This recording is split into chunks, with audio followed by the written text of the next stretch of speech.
I think in the Internet Zone, there are roughly 3 stories that we tell of these technologies and the impact they're making. Story number 1 is the cyber utopian. They're bringing everybody together. Now that you can email between Nigeria and anywhere, why, you can make all sorts of offers, tenders of deals that people might want to engage in. Another story is that we are making people more isolated. They're huddling with the screen glowing on their faces, somewhere in the world of Warcraft or something called Second Life. If they were losers before, they're far worse off now. It makes them ornery, twitchy, and not able to be properly socialized. That's story number 2. Story number 3 is, yes, but get those people together and it even gets worse.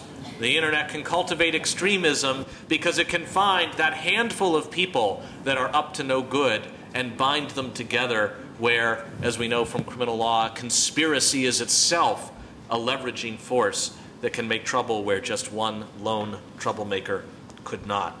And maybe I might call this story 3.5. There's a meme around that says, I don't even recognize my kids anymore. They're doing something with some device. They don't even have to huddle in their room to do it anymore. It might just be a watch or an iPod or something. They're tweeting or Facebooking or flickering or orchiding, and who knows what trouble they're up to, but I don't even recognize my own kids.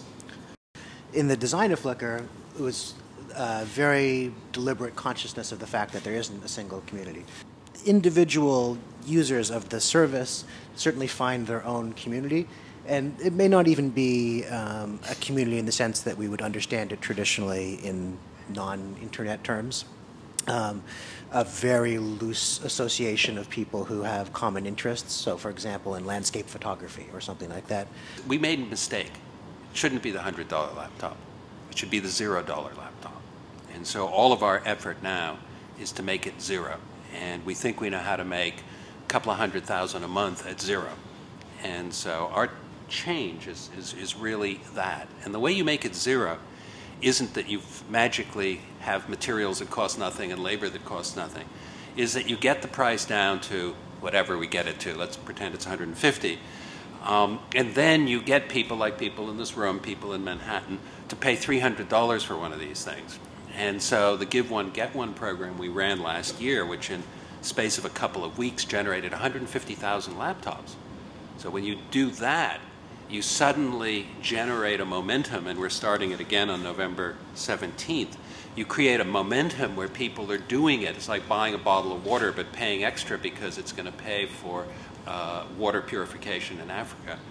And that's, I think, the real model for the future, is to get it down to the $0 laptop for the recipient NGO or nation. And that's where we're headed.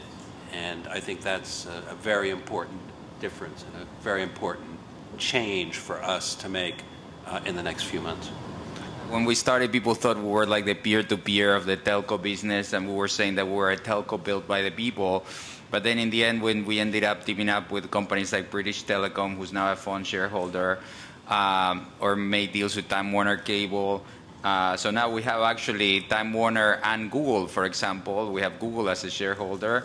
And things that in the net neutrality debate where nobody thought it would be possible to get the carriers and the content companies together, but we've done it because in the end we're all in this together. So, but yeah, it's a similar effort in some way to Wikipedia or to Craigslist. It's the collaboration, it's the people who are installing these with the help of telcos or without the help of telcos, and they're building a global wireless network.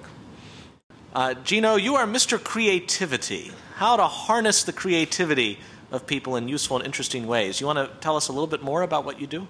The argument is that kind of what we see and hear affect how we feel and think, and how we feel and think influence how we experience the world. So now with video games and biofeedback and interactive media, I can control, or I can create situations that evoke certain feelings and emotions and these kind of things. And so how do we use that to help people explore the reality that they've created in their mind, which may come from kind of how they see the world, but then today, but then usually that relates to something that happened to them in their past, usually as a child or relationship with parents and these kind of things. So really looking at bringing media to its original form, intent. Thinking about the future of universities in this country, teaching is one thing, educating is different. And a university, especially the way we've been used to it, is more about education and not just teaching, which would be more like training and skills, right? Places like Harvard, for example, I think your president would be upset if you call yourself just a teaching university. You're an education, you're a place of higher education. So there is a large difference. There is a difference in the sense that when you think about taking courses from a .com, you don't think in terms of building peer groups and relationships. Whereas when you go to a physical university, you think about building peer groups and relationships that last forever.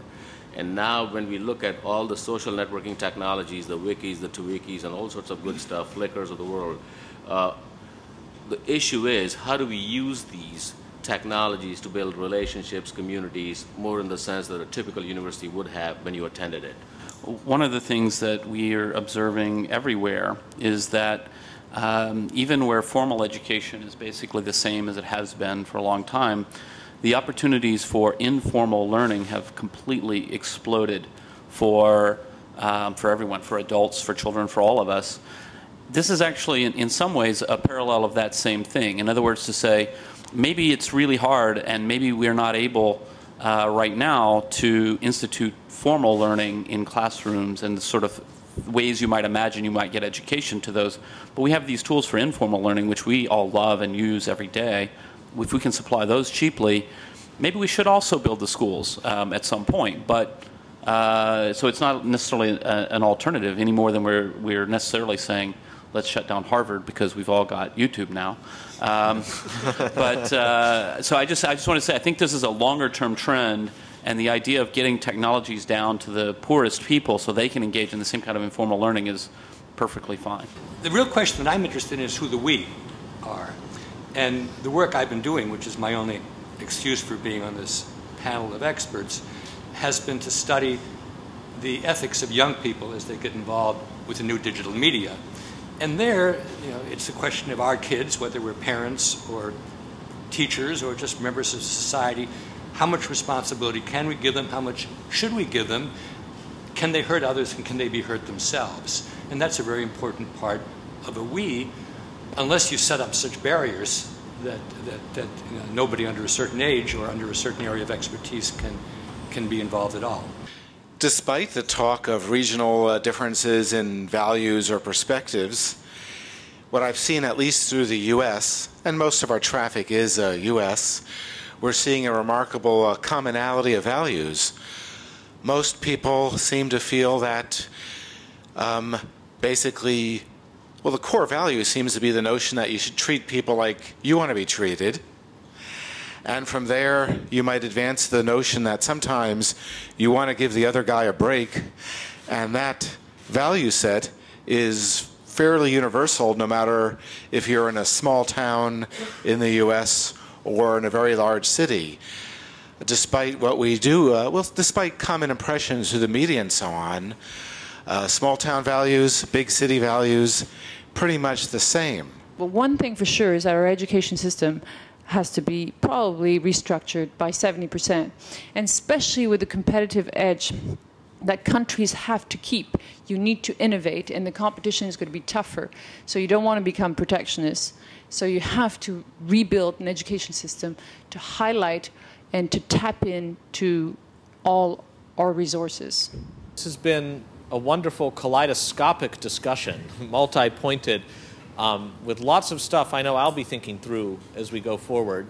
A few common themes among it, and a real sense of trying to think about our reality and what one we want to build now that we have the tools to so often affect both our reality and those of others. Please join me in thanking our experts for having this conversation.